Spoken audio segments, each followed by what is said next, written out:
Today's guest, Like, you cannot be in doubt when you're in your womb. Like, you cannot. Maybe it shows up as comparison. Maybe more of an energetic experience. She said, I'm going home with knowing we got this as a family. Which is creating the paradox of our reality, which allows energy to move. hello, beautiful souls. My name is Coloma Muro, and I am the host of The Alchemy of Pleasure, a podcast where we explore the electric meeting point between biology and bliss, where cutting edge neuroscience meets ancient wisdom. Through fun conversations and embodied insight, we explore love, sexuality, intimacy, health, meaning, and deep fulfillment as expressions of one integrated erotic intelligence. If you are curious about how to feel safer in your body, more alive in your relationships, and more aligned with your purpose, this podcast is both your inspiration to create the life that you deeply desire and the portal to your own magic.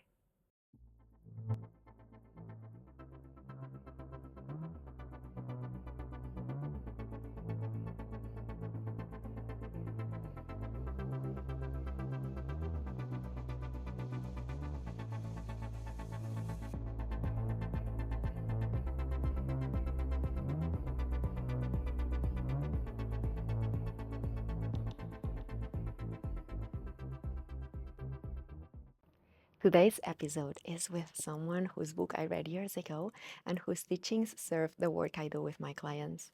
A mutual friend put us in contact, and I can tell you guys how inspired and open I felt after meeting up with him. His name is Elliott Saxby, and he works with breathwork, trauma release, emotional release, the armoring, and pressure points for different energy systems. He charges your chakras, cleanses your aura, and helps you wake up and activate your energetic body. He removes the blocks that stop you from being multi-orgasmic. And he also offers a non-dualistic view to life and self-development through masculine and feminine polarity work, and teaches you how to activate your Kundalini energy. In summary, Elliott teaches people to heal themselves in ways that words cannot explain, working in the intersection between personal, spiritual, and sexual development. He trains therapists to embrace their shadows as much as transform them. He is the author of the book The Inner Marriage and the teacher at Kundalini bodywork.com. I hope that you guys are ready to receive the amount of valuable insight and wisdom that Elliott shares in this episode. I have to say that right before the recording, he gave me a mini session that sent me to a beautiful state of bliss that I am still under. With no further ado, let's welcome Elliott. Welcome, Elliott. Thank you so much for being here today. You're very welcome. Thank you for the invitation. You know, I'm so happy, not only that you're here, because tomorrow is my birthday, by the way, and that feels like a gift, but your presence, since the moment I just saw you, brings such a sense of safety into my body, my soul, that it feels very a delight. So I just wanted to appreciate you. Thank you. And I just want to start our conversation from the very beginning by getting to know who is Elliott Saxby. What is it that you do? Why do you do it? And what did you have to surrender or unlearn to embody the version that's sitting in front of me right now? We start deep. Yeah. Well, thank you for the invitation, and I think it was great to meet you in this way, where we take an hour before the podcast to get to know each other and to allow you to experience the work and what I do. I just feel it has more integrity and honesty if you've experienced a very short Kundalini bodywork session, as much as coming through a recommendation of your friend. I feel much more relaxed to sit in this space and answer those questions as best I can. So what do I need to let go of and surrender to do this work? Was that the question? To be, what did you have to surrender to embody the Elliott that's with me today Yeah. in your life? So when I teach, surrender and free will are two of the major concepts that we look at. And often with language, there's a prejudgment towards a word, and the mind hears the word surrender, and everybody will interpret that word very differently. So if I think, what do I need to let go of, it is a sense of release. It's my belief that I understand reality, that time is linear, that I am a singular person, that I'm separate. I think I had to let go of these kind of old beliefs that I was holding on to. But in relation to surrender, I think more comes. It's not really a state of letting go. When we work, it's always easier for me to talk about the work and the practice. So if I teach surrender, it's about our karma, and it's understanding that we all have an energetic pattern and behaviors. And as we start to transform the behaviors which are linked to the emotion, which is linked to the trauma, they're going to edit these things out, right? I notice when cameras come on. When I was teaching for the online course that I've made over the last 3 years, we recorded in all different locations, in Costa Rica, in Amsterdam, and a lot of them the microphone didn't work, the Bluetooth broke, so I recorded a lot more trainings than I wanted to. And what I noticed was, as soon as the camera's off, I teach in such a relaxed way, and there's a feeling of life is supposed to be impermanent, and spirituality has this sense of impermanence to it, and everything is just right now and it's unique. And when the camera's on, that energy leaves. And it's the same when I record sessions and the work, it still works. There's beautiful transformations happen, but when the camera's off and it's intimate and it's just unique and it's in that moment, the quality of the work is is very different. And I wonder what I need to change within myself to embody that same level of relaxation and authenticity when when it is impermanent, but it isn't impermanent at the same time. So what do I release? What do I release, and what do I surrender to do this work? As I said, I surrender that idea of separation, that I am separate. I surrender my understanding that time is this linear thing. It's not. It's really about living in the present moment, and my present vibration and my present awareness is creating the future as much as it's influencing the past, and to fully be in the present. And that requires a big letting go of my ego, and in relation to surrendering to the divine, to the innate intelligence of the universe, because that's what the work is teaching us. We learn sovereignty, we learn to use our free will by working with intention. So we're always working with 3 positive virtues, 3 positive vibrations, finding a yes in our heart, in our mind, as much as our sex, as this idea of materialism and desire, that desire is actually a good thing. Energy is wanting to be experienced. Consciousness is wanting to separate, to experience itself. So in sessions, we find these 3 positive virtues, because virtues live on a higher dimensional frequency than emotion, and the polarity between happy and sad, jealousy and envy, anger and betrayal. On an emotional level, patience, compassion, forgiveness, trust, these are more virtues. And when we can work with intention from a state that we find 3 positive virtues, then in all essence, we've created a goddess, we've created a deity, we've created a being. Now, some of these beings are thousands of years old, and you can worship Kali or Lakshmi or Shiva and Brahman and Vishnu, or Jesus or Buddha, or any sense of ascended master.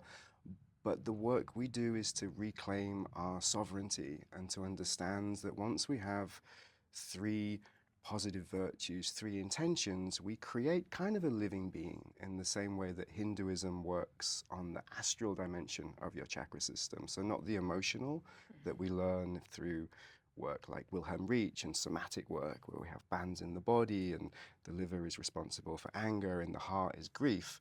This is the kind of work we do in level 1 in Kundalini bodywork, which is emotional, which is based on our free will, which is transforming the vibrations in the body, working with physical de-armoring, lowering our pain threshold to create emotional intelligence by connecting pain to emotion, to resensitizing the nervous system. The work is holistic, it's very vast in what we do, to the non-dual psychology level, which is kind of mental. It works on, it's the mental realm, so it works with polarity.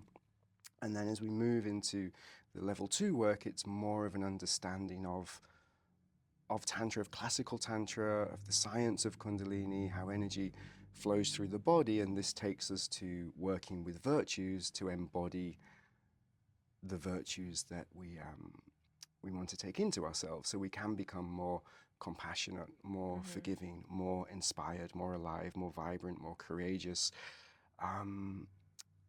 So by transforming the dense emotions in the physical body, which is the level 1 part of Kundalini bodywork, and we make the emotional body healthy, as the vibrations in the body become healthy, this means it's okay for energy to rise, to ascend. And as we're working with our free will, we're surrendering to our higher self, we're surrendering to our ability to trust divinity. We only want to surrender to an 8th dimensional level of consciousness. This is where you find the vibration and the information of ascended masters, of Babaji, of Kuan Yin, of Jesus, which is all the same energy really, but on that 8th dimensional level, we still understand polarity. And I find there's a very thin line between yoga, Kundalini, Tantra, non-dualism. Really, it all leads to the same place. But as we make the vibration in our body happy and positive, and we surrender to divinity, our higher self, our free will is still here. Consciousness is still in the illusion. We're still in separation, although we're more aware. So as we work with these virtues to manifest more of the reality we want to create, you could call these siddhis and powers in yoga. So from the Siddhartha tradition, it would be levitation and telepathy and telekinesis and moving things. But when we talk about virtues, it's much more the patience, the compassion, the discernment, moving beyond judgments, finding the balance between intuition and knowingness, so that we're actually showing up in reality in a way that we have these virtues, we have contentment and forgiveness and the power that they bring when we have no desire to use them. So from that level 2 understanding of the work, Tantra and Kundalini they're kind of the opposite, at least from my understanding, because Tantra is asking us for more energy to come into the body, for consciousness to come in and separate and experience more life, more abundance, more color, more joy, more nature. It's all about being awake in the illusion and co-creating with the environment and with each other, whereas a Kundalini experience is the opposite. It's taking the illusion, it's taking polarized energy, masculine, feminine, you, your environment, weaving through a process of unification, which activates siddhis and powers in every chakra to come into unity. So the body goes cold and it burns the illusion away, whereas Tantra is weaving the illusion together, is creating more illusion. So in sessions, we're always working with both. We're deepening what surrender means. How do I surrender to the innate intelligence of the universe? But how do I also develop the free will that's worthy to co-create with this universe? So we are co-creating a beautiful reality, not from myself, not manifesting from my desires, but we're co-creating that together because we understand we're not really separate. And if we want to reincarnate in this realm again, either next life or tomorrow, yeah, we should make it a beautiful place. Definitely. For people who don't know, what happens in a Kundalini bodywork session? I know what happened when you were doing it to me. Well, it's a vast range. It's a holistic healing modality, which is teaching you to heal yourself. So when I'm holding space, when I'm holding a session for somebody, I'm teaching them the work. I'm teaching them to heal themselves, and that has a huge range of different modalities that we tap into. But when I'm training facilitators, it all comes back to something very simple, which actually has quite depth to it.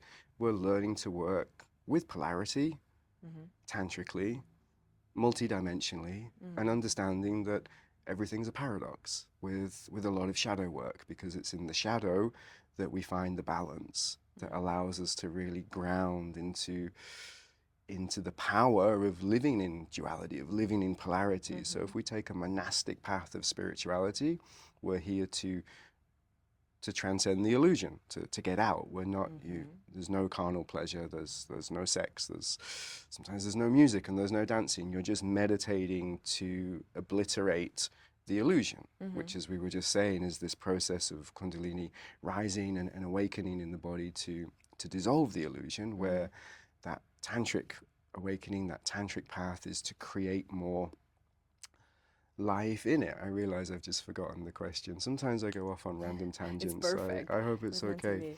So in sessions, because it's a holistic modality, there's so much people can experience, and we just check in one-on-one to find out if you have a lot of emotional pain and trauma. We're going to work with emotions. Generally, we try to have more pleasure in sessions than tears and sadness. It's really about transforming pain into pleasure, into higher vibrations, and then grounding those vibrations into the body. So there's a lot of negative understanding of polarity. In one way, it almost feels like a program in our mind that is designed to enslave us. And as much as I love Carl Jung, one of his quotes say, "The deeper into hell your roots go, the higher your branches into heaven can climb." And this has a lot of wisdom to it, but it's only a partial belief. And that's what you find when you work with polarity in psychology. Everybody is taken one angle, one perspective, and that's the one they lock into. But just as much as Carl Jung's belief on polarity is true, there's another that says that, well, this is all an illusion, and it's created from the information in our body, and our information in our body is ground zero. So if we go into higher states and then we go through a process of embodiment, as long as we have alignment and truth and integrity with our environment, that we're actually not a racist, homophobic, capitalistic, material, greedy, that's just doing all of this spiritual stuff for wealth, because then there is no integrity to the work. If we actually have a sense of integrity and alignment, then we keep going into higher states of consciousness and we ground them into our body. Well, that's the new base. So reality just has a frequency and a vibration. One definition of a guru, definitely not a guru, but one definition of a guru is somebody who equally embodies dark and light. Because as somebody starts to have more of an awakening, then their vibration becomes lighter and lighter, and it goes into oneness, and they can't exist anymore within separation. And again, when we come back to Tantra, from my perspective, is learning to stay awake in that illusion, is learning to work with our shadow, is to enjoy our emotions, is to, if I'm sad now or I'm angry, it's no longer a negative experience. I allow myself to fully feel my sadness without resistance. But then my sadness is no longer a bad thing. It's what I need right now. So if somebody is in a session where they think the world is about love and light, then we're going to do a lot more shadow work. We're going to start to look at this concept of Carl Jung, or there's another famous quote that hard times make strong men make good times make weak men make hard times, and this cycle continues. And we see that happening in society right now, whereas if anyone they look at history or they have some kind of wisdom to them, they would realize that it's better to create a little bit of pain in our life, to create a little bit of resistance, to choose to go into an emotional low, because our life cannot be just fighting all of the time for happiness and joy and bliss. What do we believe reality is? That it's fundamentally against us and we're constantly having to fight. Whereas actually when we understand the subconscious more, and we understand karma, and we understand patterns and how reality works, it's all about balance between light and dark. And the thing that makes us suffer is our resistance to the pain, instead of realizing, oh, well, if I accept the pain, actually my liberation's in the pain, my bliss is in the pain. And a non-dual experience of life is realizing that, oh, it's all divine, it's all blissful. Oh, I'm sad, but oh, I'm still very grateful for this sadness. And it's a complete paradigm shift. And it's hard to, you can't really tell somebody that. You can talk for hours and hours and hours, and people can listen and read books, but it's the moment that you have that experience that your paradigm shifts, and you move from Carl Jung's experience of as above, so below, to as within, so without. What is in my body is without. What's without my body is within. And learning to connect these polarized views together, which is creating the paradox of our reality, which allows energy to move and consciousness to keep splitting and having the experience. So to circle back to your question, when we teach Kundalini bodywork, we're teaching this paradox, that everything's a paradox, everything's a trinity. If you get to a state of right and wrong and a polarized view, that's the only thing you can do wrong in the work, is to ground into something, because the truth is not that. It's everything else but that. And language can never explain what we do. Yeah, I feel I'm still processing from what you guided me into experiencing. And if pain is an illusion, if everything is an illusion, our pain is a resistance to whatever is coming our way. So if we expand our capacity to experience what is, it's in this process that we get to enjoy what life actually is in a more honest, transparent way. Where I'm going with this, I was connecting with what I learned or what I realized within myself. I was experiencing some block, and at the same time, I don't like the word positive or negative. I don't like the dichotomy, but I was feeling grateful for experiencing the block, because it pinpoints me, oh, there's the liberation once I transcended. So there was excitement, and I choose to stay with these emotions, the excitement, the curiosity, the desire of wanting more, without ignoring what shows me where I can go deeper in my body. You know, the moments, the places in my body that I felt a little stuckness, they are showing me the way. So I can only be grateful for my body, the energy, for the work that you were doing, right? Yeah. And these are the pathways to a greater states of consciousnness. And you mentioned the word the armoring. For people who don't know what that is, can you explain? Yes. Thank you again for sharing your experience from the mini session. So in your session, we just opened some energetic pathways, and I talked you through how to open your body, so teaching you to heal in that way. So we increase the chi and the prana in your energetic body. We start to clear some of those pathways, and then that allows the emotional pain to show up. And exactly as you said, it's the relaxing into the emotional pain. It's the no resistance to the pain, and no attachment to pleasure, or no attachment to pleasure and no resistance to pain, because that's what other people have, some people have, allows the pain to transform into something else. And if we think of emotions, they generally work on a scale. Sadness, anger, regret, it's a very dense and heavy emotion, and it gets trapped in the body. And if you have a lot of too much sadness in your body for too long, even if you heal all this on a mental level, you do NLP, you forgive everybody in your life, in the mind, if you don't give your body some space just to get it out, the fascia to get it out, the organs and the glands to scream, to cry, it can get stuck. It can be there 20 years, but in your mind, it's all good. You're actually fine in your mind, but not in your energetic body. So we give you the space to have no resistance to the pain and no attachment to the pleasure, so that it transforms.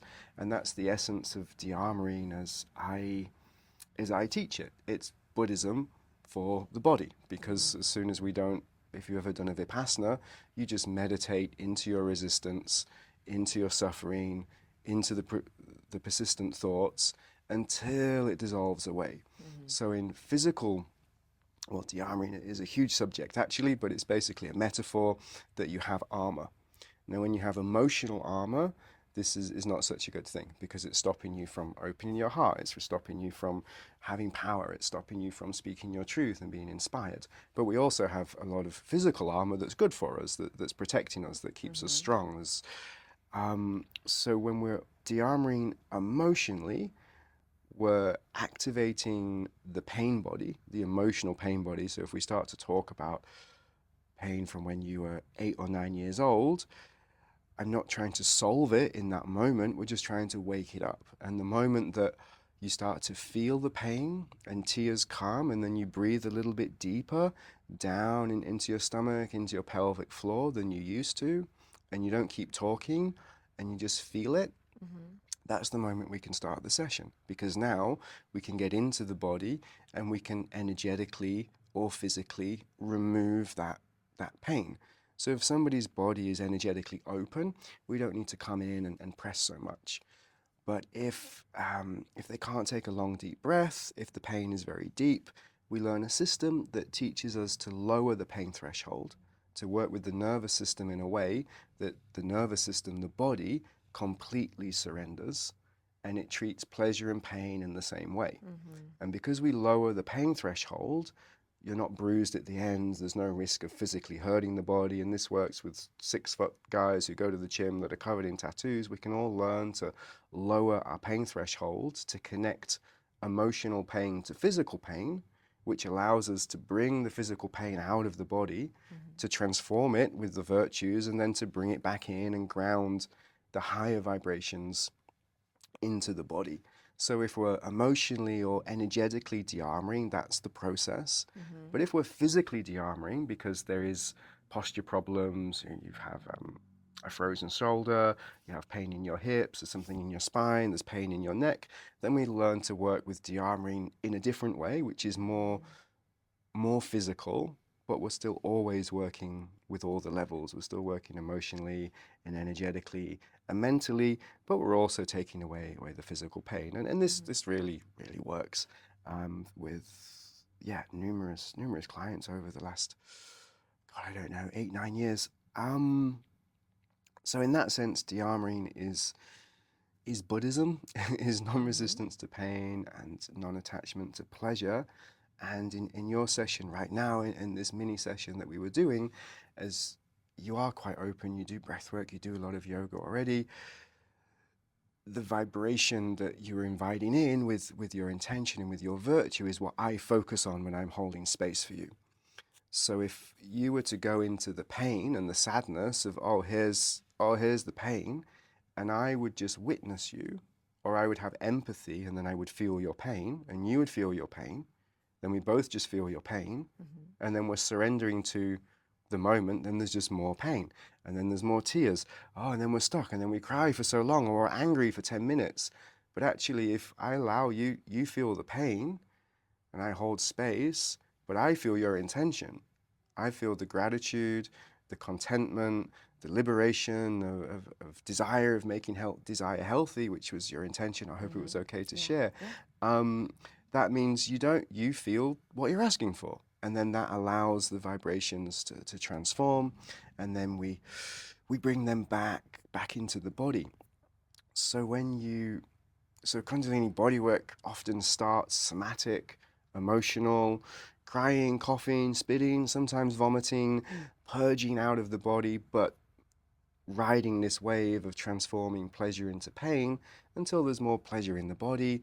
Then it can move into manifestation. There can be a lot of spontaneous yoga and kriyas as different information comes into the body as that embodiment process. Eventually it starts to move into stillness. It becomes still. It becomes just more with just consciousness and observing. And that's what we learn when we're holding space, which is why it's very different to the Western Kundalini activation practices. They're just focused on surrender. Yeah, we don't have to talk about that too much unless you want to, but it's a very different practice.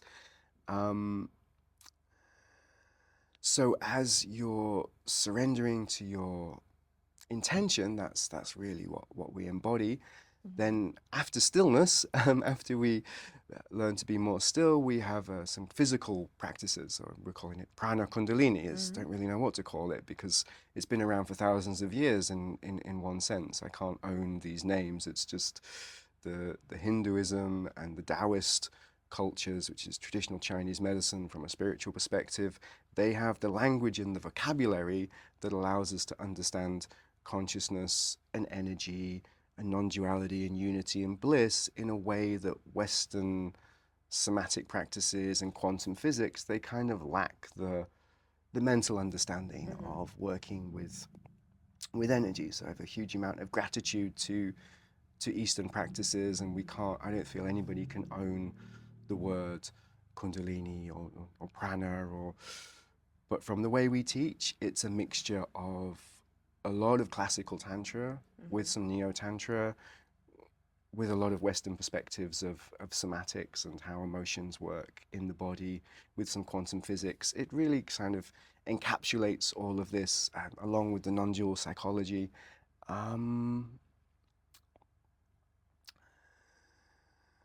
Yes, I really have forgotten the question. You answered it. It was about the armoring, but a lot of other questions popped up into my head. I'm going to pick one, which is how does Kundalini bodywork change the relationship with our own body and how we relate to other bodies? Because I imagine that you've witnessed a lot of transformations in the work you do. You can also, like, if there's one transformation that you would like to share, like, so people can understand what's the outcome. I don't like, again, the word outcome, but like, what's the shift? What have you seen people going from towards where they are now through your work, for example? It's a very interesting phenomenon in therapy, and I think it's very helpful to learn if you're a therapist, that people will come a little bit broken, in pain, traumatized, sometimes verge of suicide, depressed, unhappy. And then as you move through therapy, when you get to the end, they can often feel like, yeah, I was always like this. I was always happy. No, that was never me. I'm always happy. What do you mean?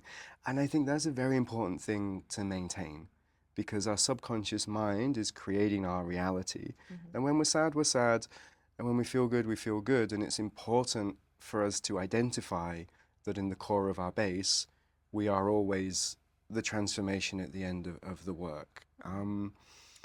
So although this work has had some profound effects in my mind, I'm frozen shoulder, cervical spine, you're not supposed to be able to work for the next 12 months, and you do a 2-week training with us, and suddenly your spine's fixed and you're healed, and you're back to teaching martial arts, to fixing Tourette's, where there's like involuntary spasms and movements in the body. So Tourette's in mainstream science is still a mystery. There are a lot of places where you find there's a mystery in science, and it's not fully conveyed. Kundalini bodywork can be very helpful in this sense to people coming off medication from thyroid problems, curing postnatal depression, curing normal depression, physically, huge physical changes, periods fixed. I don't want to ever take the credit for pregnancy and people healing broken hearts and moving on and things, but through the process of working through themselves, everybody needs to take responsibility for their own transformation. One of the places it really excels is when people have early Kundalini awakenings, Kundalini risings, because from my perspective, this process is where energy starts to awaken in the body. And the way we understand Kundalini in this work is the process of unification. It's where polarized energy merges together and comes into a sense of unity, but it's not really non-dual consciousness. It's just a higher order, a higher abstraction of understanding. Mm-hmm. So when someone surrenders to a guru of a lineage, they merge with the guru's energy.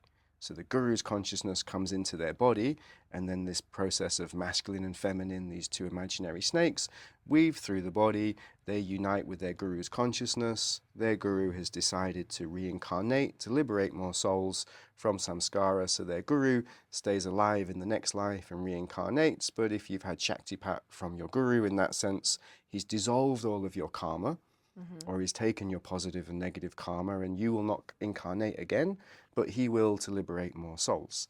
Now, I personally don't know if that's a good or a bad thing. Everyone's free to choose their own path. It's not the sense that I want to work. But in relation to neo-tantric sex, that's basically what's happening. You're energetically merging with somebody else, you're locking your chakra system together, and you're going through this process of unification. So what we're doing in Kundalini bodywork sessions is we're teaching somebody energetic sovereignty to develop both masculine and feminine flows in their body, to make every chakra on the emotional level positive. That means it can give and receive.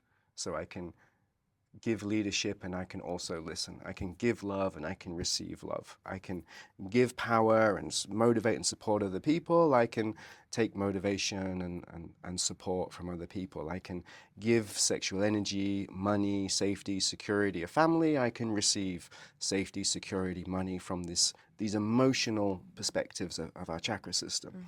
So when every chakra is able to give and receive, it's no longer masculine or feminine. So this is the point where Kundalini can rise on the emotional level because everything's in harmony, it's in balance. I don't need anything, I don't need to express anything, everything's just perfect, my body's in a state of harmony. Now polarized energy can rise through the body. So in our sessions, we're working with virtues, we're transmitting the virtues into the space, so we're not energetically merging with our client, we're creating that space where they become the divine human template, the high eros gamos, the divine human, that their Kundalini is activated and risen means they're both masculine and feminine and everything is vibrating perfectly. So if you have, and then on the astral dimension of our chakras, this is a different level. This is what Hinduism teaches us about, which is, a whole different body of awareness. But in relation to your question, that means as those energies move through in a polarized state, if somebody is traumatized, if they don't know what's going on, if somebody's forced their energy open when things were negative, then that process of unification is with pain and trauma, unifies in the third eye, and instead of creating a dream, you create a nightmare. You manifest your fears. You start to hear all of these voices and you think everyone's against you, and you go into levels of paranoia and pain because you're manifesting what's inside. You're creating your reality. If you open Anahata from a Vedic perspective, suddenly, I live in the fifth dimension. The world is an illusion. Whatever I think of, it appears. My friends are here. I want something. Wow. And then the moment you hit greed and fear, unless you're working demonically, you're going to come back down and hit reality very quickly. So when people have psychosis, they've opened Anahata, their heart chakra, they've united with trauma, and now they're in a psychosis. So Kundalini bodywork is a very good practice to work backwards from that place, to come back down into the body, to learn how to ground, to process the emotions while the energy is still active. And in these early risings, they can really ruin somebody's life. They can't work anymore, they can't get out of the house, they're thrown around all the time, they're shaking. So when we've healed people with Tourette's and they have involuntary words or movements, these are the many processes that we learn. This is our facilitator kind of training is 12 months online or 2.5 weeks very intense personal training with a little bit of online. But it's best if you can do both. So there's so much more we can say in an hour, but I hope it's giving an overview of some of the different threads, the non-dual psychology, that there's a whole book, but that reflects the work in understanding masculine and feminine energy in the body.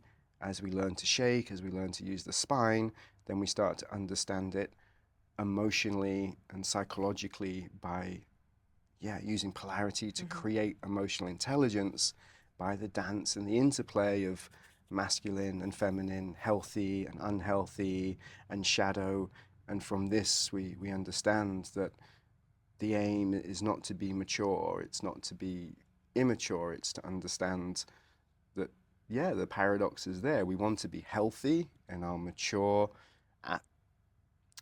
we want to be healthy in our mature display of masculine and feminine traits, and our mature and immature feminine, and also our shadow, and that our shadow is essential, that the pain is there, and the non-dual psychology, again, explains the same paradox that we're talking about in emotions and in the physical body and in the energetic body as it does with the mind. I feel that the world could benefit a lot from this work right now. And you talk about it in your book, The Inner Marriage, the mature and immature masculine and feminine. I would like to go deeper in that. What are some unhealthy expressions, for example, from both masculine and feminine in the real world? So I brought you the map. So Let's get the map. So the whole book revolves around this map. It's actually called the mirror, and on this side you have the mature feminine and the immature feminine, and also the shadow, and on this side you have the mature masculine and the immature masculine. Now it's taking all of the emotions and virtues and traits that obviously can't all be on this piece of paper. So it's a process of understanding the interplay between polarity and duality, that the whole of our reality is made from polarity, that we live in duality, that we are masculine or that we are feminine, but we have both of these traits, and in some places they're in opposition, and sometimes they're in unity. And what is kind of beyond polarity is emotion, because polarity is logical and emotion is very illogical. You could say that language is the enemy of emotion. The more you label something and define it and give it a name, the less you're able to feel what it really is. So we use polarity to kind of break things back down to take us to a state of unity and actually feeling what is. So if we look at the top, although we've put emotions into kind of a binary system, they're not really, and you're free to move from them. So if we say attention-seeking, self-assured, humbleness, and arrogance is all the same energy. But when you're attention-seeking, you're in the immature feminine. But you can't just go from the immature feminine of I'm seeking attention, okay, now I'm not, I'm self-assured, in the mature feminine. Something needs to happen.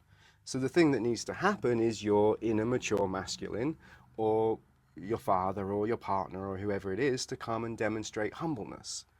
But you can move from attention-seeking into humbleness. So you can go from the immature feminine into the mature masculine. And then we see these energies are married up. So suddenly, the more humble you are, then you are automatically self-assured. It just means you can't have all the mature feminine traits unless you also have the masculine. So it's not about being masculine or feminine, it's about the traits: self-assured, diversity, empathy, devotion, compersion, which is to feel joy and happiness for somebody else's joy, or in the masculine, humbleness, interdependence, honoring, selflessness, wisdom and discernment, holding boundaries. We all need to do all of these things. So the map teaches us to move from a state of judgment into just accepting the way it is and allowing emotions to transform.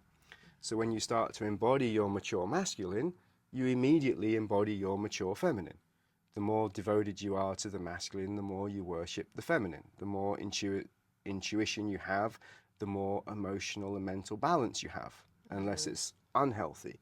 The more wisdom and discernment and the ability to hold boundaries means the more freedom and trust you have.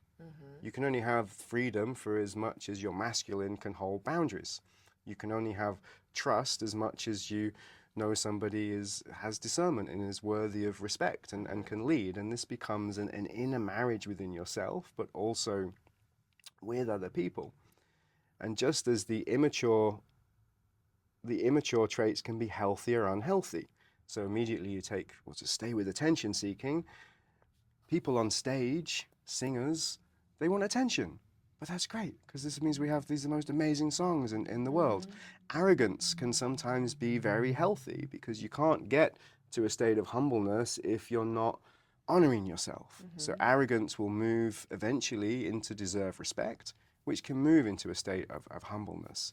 Sometimes we need to disconnect through the intellect to get something done. And this whole idea of shaming and blaming. Sometimes somebody needs to tell you, hey, that was your fault. Take responsibility.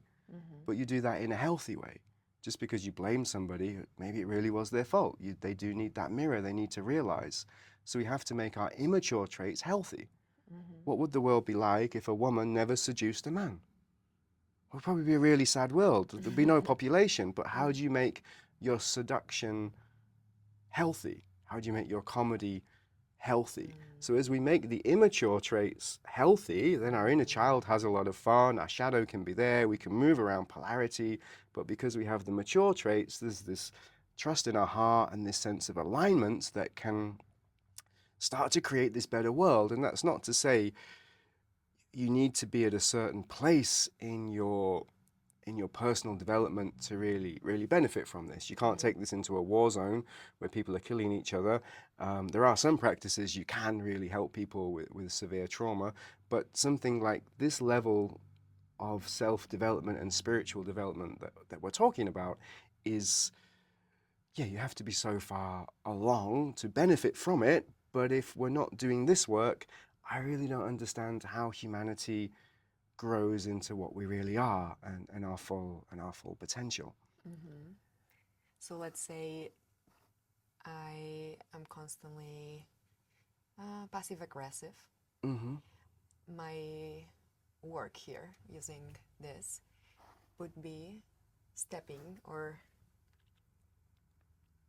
So yeah, we would talk about what passive aggressiveness and jealousy is, which we would say has the shadow of hatred and spite. So if passive aggressive and jealousy becomes a little unhealthy, or it could be healthy, because sometimes jealousy can be a bit healthy. Oh my God, I want that. Okay, now I'm going to work for it. Or this passive aggressiveness is your boundary, is your way of protecting yourself against somebody who's a big bully. Well, I don't want to interact with you right now.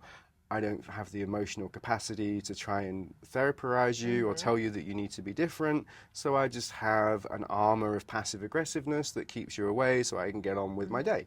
That's not necessarily healthy or unhealthy. When it becomes unhealthy, it turns into vengefulness or hatred and spite. Now, what's going to heal the passive aggressiveness or the jealousy is the mature masculine. So you can use it, you can count up 1, 2, 3, 4, 5. 1, 2, 3, 4, 5 would be to find selflessness. But maybe selflessness isn't the right thing. Maybe it is about boundaries and holding space. Maybe it's about having more discernment about who you give your time to. So the psychology is to talk about the immature feminine. We make ourselves a little bit schizophrenic with the framework, because then it's like, oh, my mature feminine is passive and aggressive. My mature masculine didn't really have a model for selflessness when I was growing up, but I do understand responsibility in holding space. So as I start to have better boundaries, take responsibility for my environment, that immediately means I have more freedom and trust. I'm more creative. By being more creative, I find a way not to be passive aggressive, to still hold my boundaries. So you can use it in direct correlation to help you learn the system of looking in the mirror.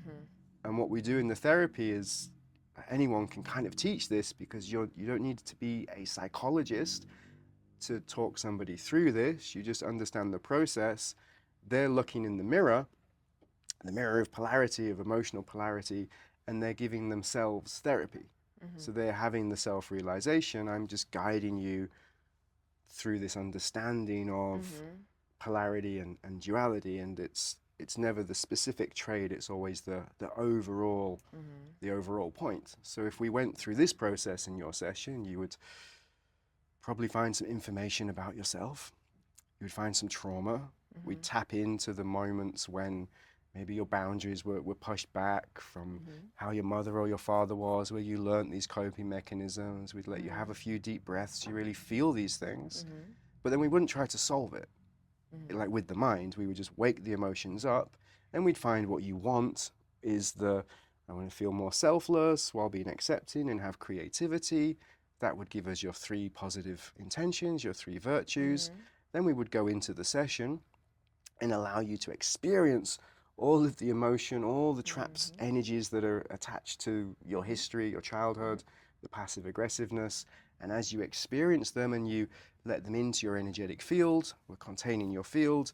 My job as the practitioner in that moment is to channel the creativity, the acceptance, the freedom, the boundaries into your space. So just as you experienced your session now, that energy changes into that and you become the embodiment of what you want to be without bypassing what's in the body or what's in the emotions, without doing the work, the noble truths of Buddhism, of any spiritual path or practice or lineage has personal development work. It's not just about a hedonistic manifestation. It's really doing the inner work. Yeah, ultimately what you were saying, like the more we honor our feminine, the more we embody the healthy masculine that can hold this feminine, right? And the opposite, the other way around, right? If we have, we get stuck in some of the immature masculine traits that it's not serving us, the more we connect with our feminine, what is going on, the more we nurture also like this part that maybe needs some attention, the masculine side of us, no? If I'm That's summarizing exactly it right. kind of. So the book's been translated into a few different languages, but in the translations they miss this top part out on the map. And you see here you have a figure of 8 and the yin yang sign, because these are ultimately married up. But in the bottom, see, attention seeking is the enemy of arrogance, attachment, ownership, blaming, shaming. The man hates and dominates, the feminine manipulates and seduces and controls. The feminine's jealous and resentful. The masculine disconnects their intellects. They're polarized all of the time. It's the polarized expression. Whereas in the mature, they're perfectly married up. The more healing, the more mindfulness. The more freedom and trust, the more responsibility to hold space. So in like modern people, when they talk about polarity work, there's this thing of you want to be an uber feminine woman who just lays there and life comes to you, and then you manifest a rich billionaire who's going to give you a yacht and he's going to be 6 foot with strapping muscles and protect you from the world, and now you're the perfect polarity because he's the masculine side and you're the feminine side, and now you live in some holy union. For some people, that's perfect. I'm not saying that there's a right way to be, but polarity therapy has somehow been taken on Instagram, and it's suddenly about being super masculine or super feminine, where Tantra and Kundalini is realizing to become a whole person. So we transcend gender to realize that we're not masculine or feminine on the emotional value level, but it's kind of the opposite of transgender or transgender humanism. It's totally not these things, because at the end of the day, we come back and we honor our polarity as I'm a man and I'm more of these things generally. But you can have men who are more of these things generally. And really that's not, it's just really not about transgender. It's about transcending gender and becoming sovereign. And most spiritual paths, from my experience and understanding, do lead you more into celibacy, because the more you heal yourself and the more you work on yourself, the less people there are to trauma bond with. And people's trauma is no longer as attractive as it used to be. And it doesn't mean that the sexuality can still be there, the sexual energy can still be there, and it can be with yourself. And that's what we learn in Kundalini bodywork, is to work tantrically and energetically with our own physical bodies, to use orgasm and blissful states to go into high places. But the trauma bonding isn't there. And if you're not jealous and you're not lonely and you're not all these negative things, are you really like looking for somebody else to fill that hole? So spirituality generally takes you to this place of an inner marriage, and from there, when we want to come back into the illusion and have kids, from my experience, I've sometimes scared that I'm becoming asexual and I will go dive into my shadow and find some kinky thing that I want to do, and I will emphasize it, and I will force myself to do it because I want to get back into my sexuality. I want to get back into that animal and feel that primal life force from a more aware space, but it's not disawareness.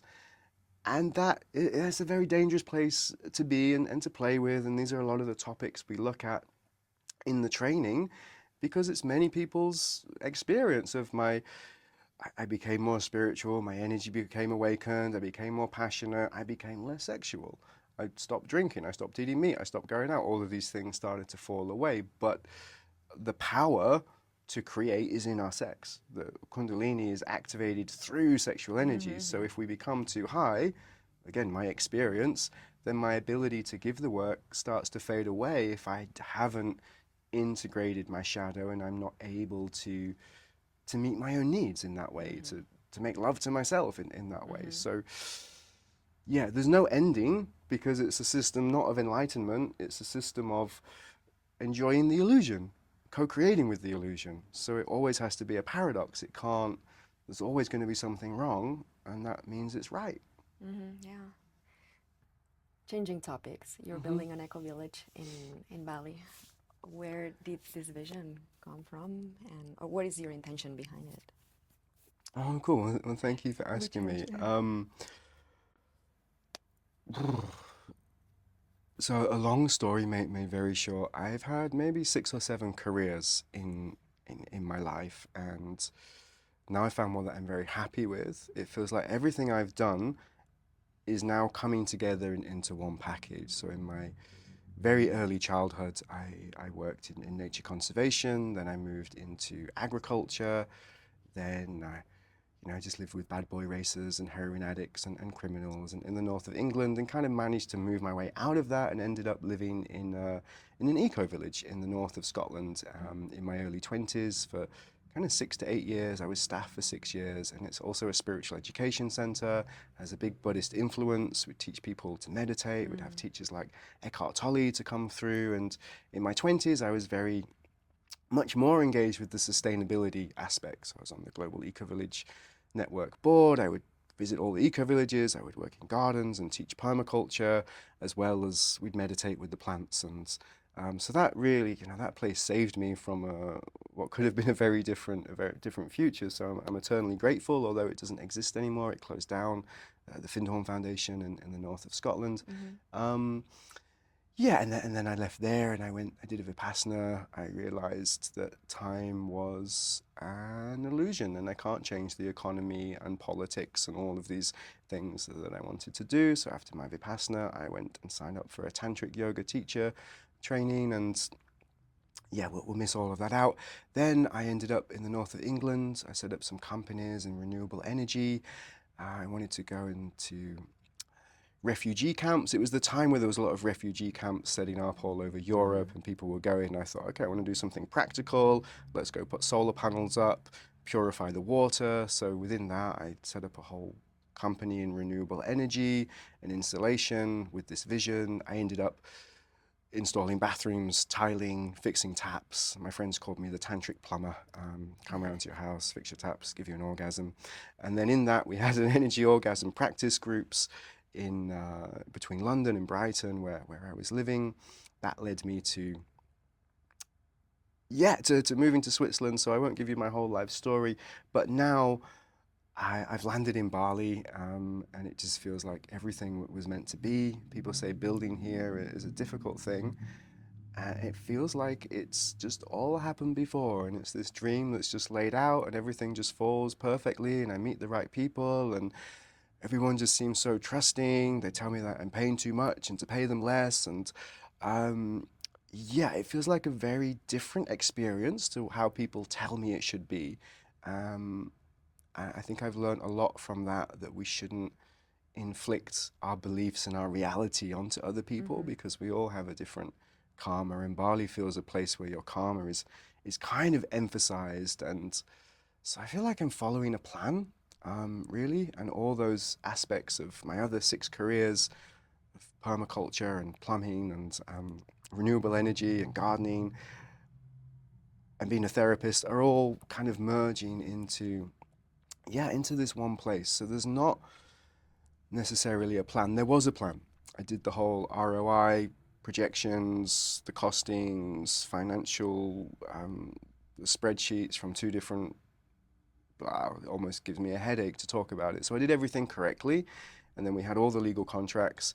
And then when I was supposed to launch the marketing thing, there was a knot in my stomach. No, I can't do it. I don't want to be part of this capitalistic system, taking money from my friends, guaranteeing them ROI, trying to run a retreat center. There's so many in Bali. So I've thrown all that away, and I'm just building it with the money that I have left. So we've built lots of permaculture gardens.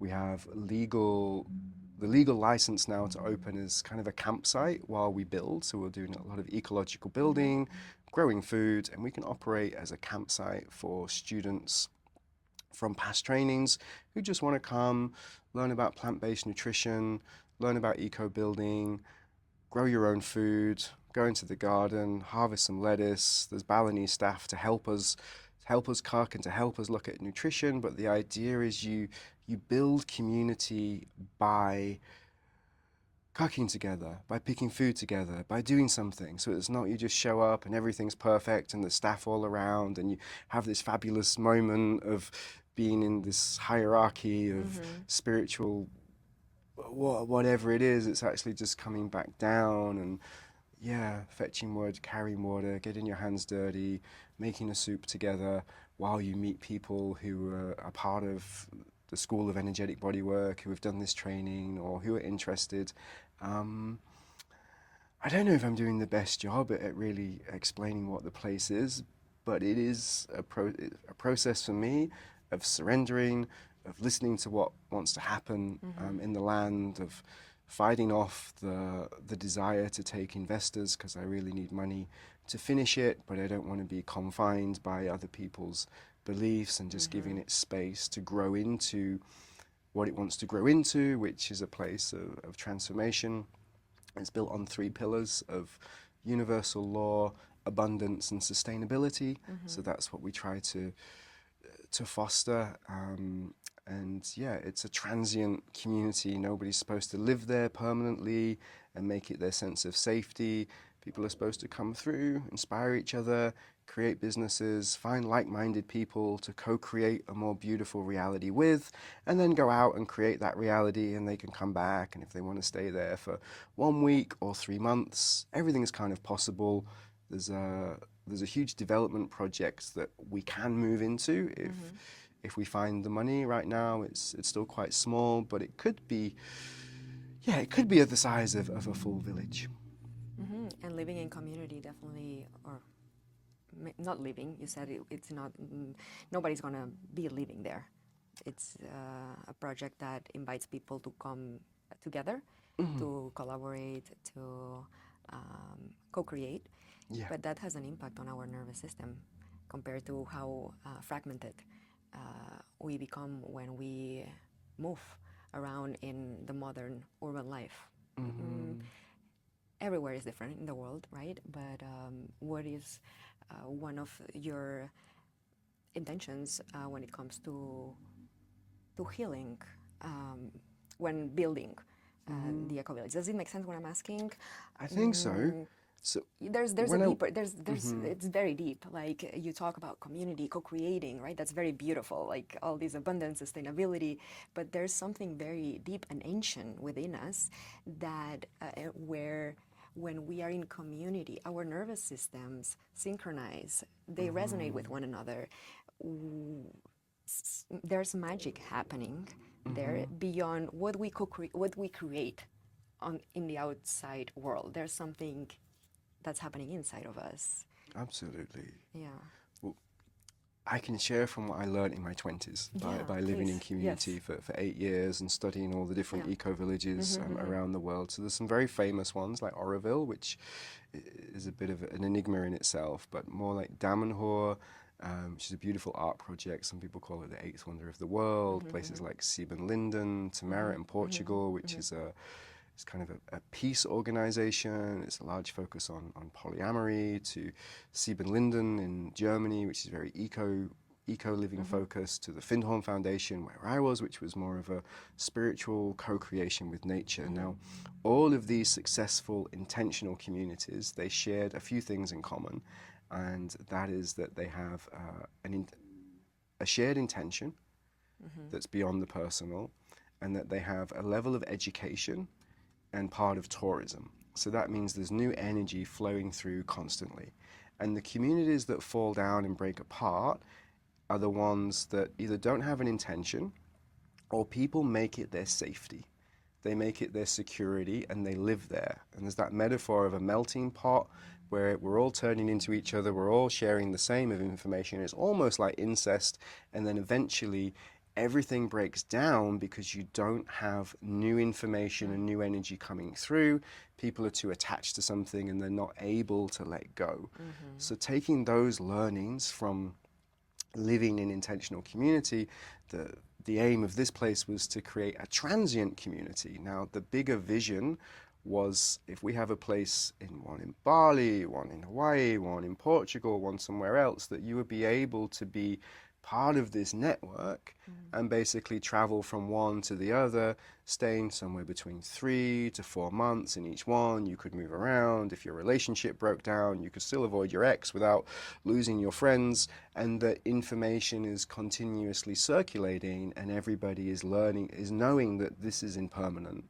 But the more I put into life, the more I'm getting out, and that I'm supported by this network of diversity, of interdependence. And as we move into a culture that has to change from, in my mind, it has to change from this capitalistic system. Not that I'm an anti-capitalist, because I'm very pro freedom. I like the material world. I like nice things. I like that people have ingenuity, that we can succeed, but there's many broken things in the system, and we have to learn to support each other as humans. So if you get into a community and environment that's understanding fundamentally why community fails, fundamentally how society fails, and they're choosing to do something different, but they know they don't have the answers because they're working in a broken system, but everybody is fully committed to creating a better world, and you also have this really cool energy work on your side that helps you manifest and then live from your heart and realize you're not separate.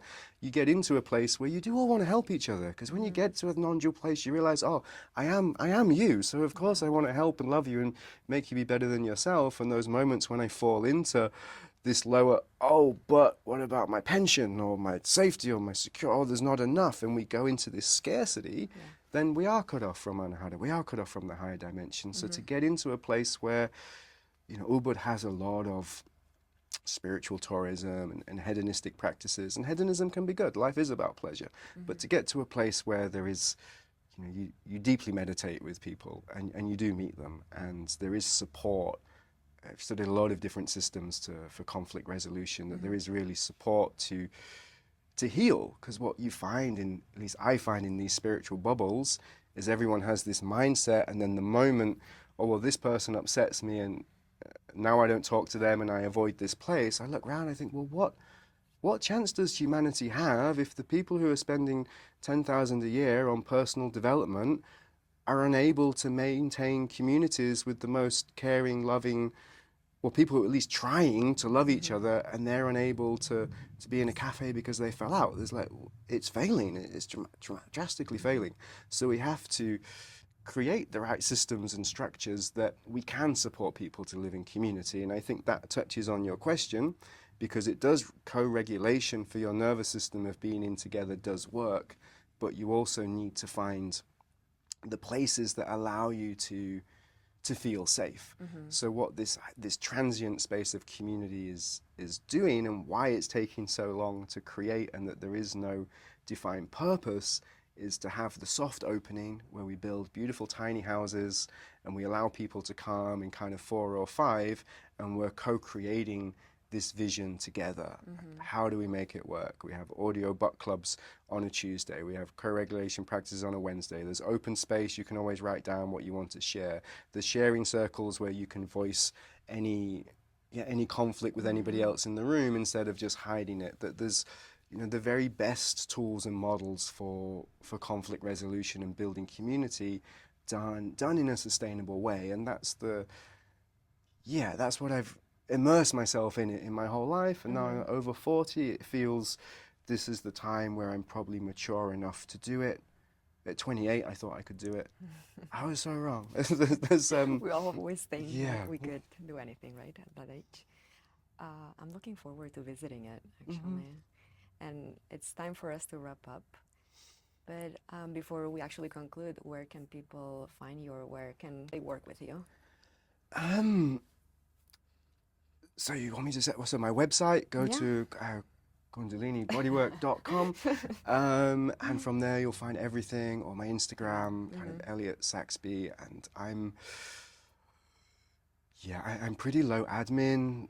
Message me on WhatsApp, message me on Instagram. I'll get back to you as soon as I can. There's a book, there's an online course, do the online course, there's some study groups, there's a few in-person trainings a year. I was running like 6 a year, but yeah, now I'm just doing maybe 2, sometimes 3, about 20 people. I'll share all the links below. So Yeah.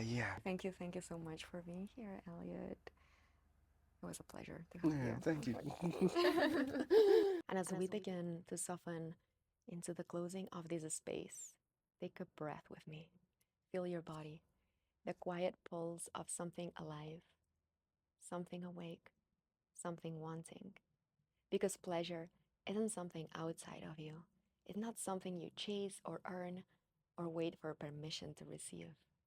It's already here, moving through you, whispering, calling you deeper.